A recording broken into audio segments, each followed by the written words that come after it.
Hello, teacher. What is the main problem society has nowadays? Answer the question.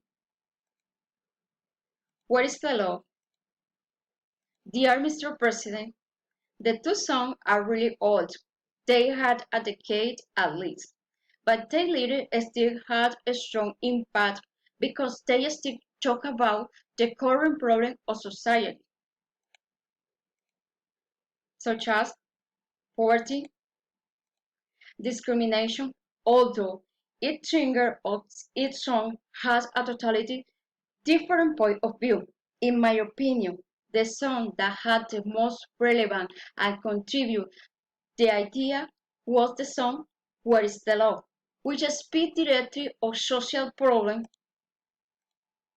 such as vandalism, media manipulation, where social networks had a form of superior impact mostly on young people.